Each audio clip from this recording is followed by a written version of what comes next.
Hi everyone. So I just wanted to make a quick video that I think will be helpful, just kind of going over again the difference between summary, quote, and paraphrase, because I've been noticing I think that there's a little bit of conflation between these things. So I just wanted to make a video where I clearly pointed out the difference. So I'm going to do an example to show the difference between a quote and a paraphrase. And I've already written an example of a summary for the article Mental Health and Mental Illness are not interchangeable terms. So this is a summary, and this is what a summary looks like. A summary is going to be a paragraph, sometimes two, that takes the entirety of the article and sums it up. There may be the occasional paraphrase in a summary. You might use the skill of paraphrase in a summary, but summary is a distinct piece of writing. One way that we can tell a summary is that it always starts with a sentence like this that includes rhetorical information like like the title, like the author, and the publication year. And also maybe a little bit of distinguishing information. Is it an article? Things like that. You could include the source from the scribe, which is where this was written.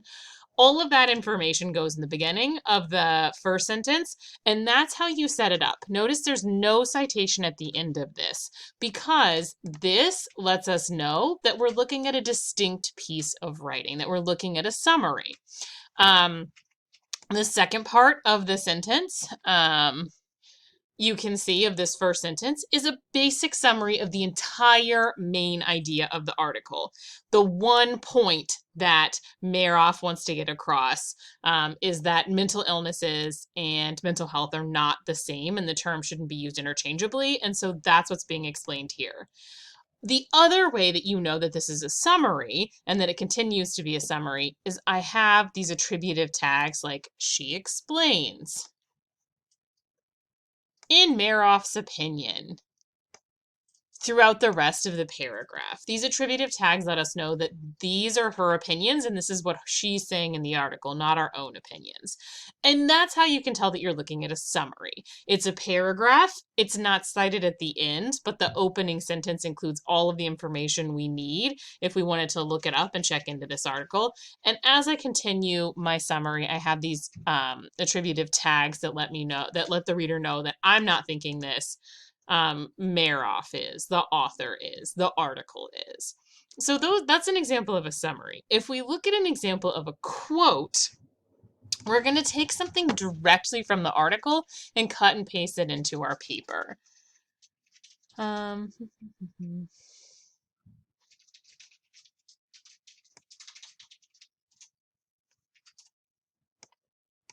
So I'm going to copy this sentence.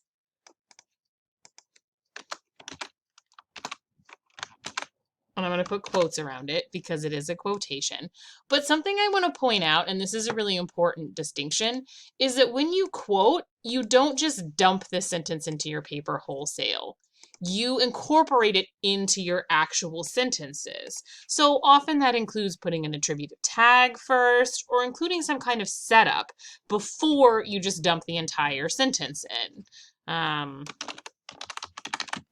So I'm going to include an attributive tag.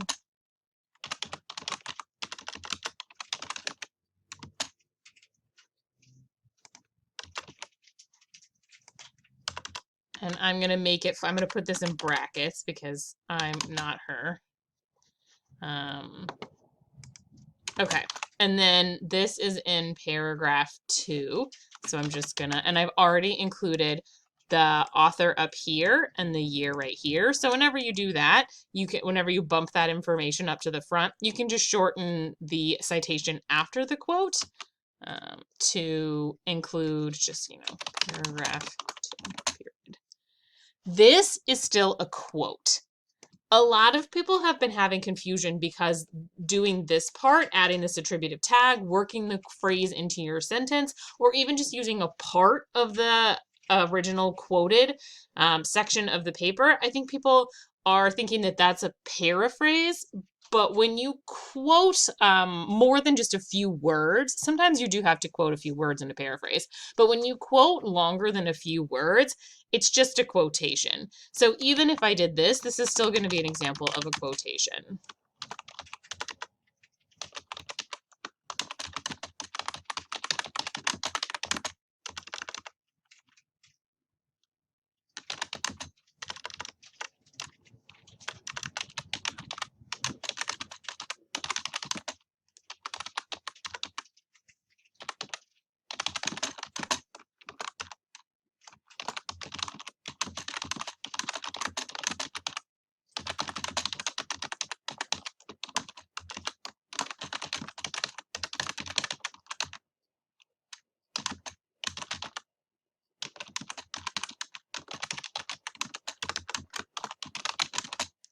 this is still a quote. This is a large chunk of original language that's being taken, that's being cut and pasted from the original and put in here. This is closer to a paraphrase, but this is still technically a quote. And so I think a lot of people are having trouble distinguishing between what it means to quote something and what it means to paraphrase something. Yes, when you quote something, you still have to do the annoying work of setting it up and incorporating it into your paper. But when you actually quote a longer phrase, it is in fact a quote. A paraphrase looks more like this.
And you can see, like with most paraphrases, that took me a second to get it in my own words. But you can see that if you look back at the original, that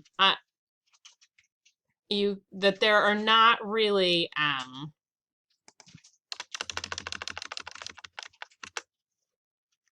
that many words or phrases or even sentence structures that overlap in my own words, because here I'm not just quoting, I'm not just thinking of better ways to integrate her words. I'm taking her idea and I'm putting it entirely in my own words. So I'm saying this, and you can see that there's no quotations, but there is still a citation, because anytime you paraphrase, you still want to include citation. And what I'm doing here, the difference between this and this is that this summary explains kind of her ideas overall about the article. This paraphrase is a very specific sentence, a very specific idea of hers that I'm translating and explaining in my own language to fit into my paper. So these are visually what these three different things look like, and these are the differences between them. This is entirely in my own language, and it can be tricky because you might think, well, I put it in quotes because I was using her language. Yes, but that's still a quote. So the task for you there, if you're having trouble, is to then look at the parts that you've quoted and figure out how to explain those in your own words, because that's what a paraphrase is. So that's just a little bit of a distinction. This is what a summary looks like. This is what a quote would look like. Two examples of quotes. This is what a paraphrase looks like. So just because you do the work beforehand of kind of setting up your quote doesn't mean it's still not a quote. In order to be a true paraphrase, you need to work really hard to put it in your own words, to translate the ideas into your own words.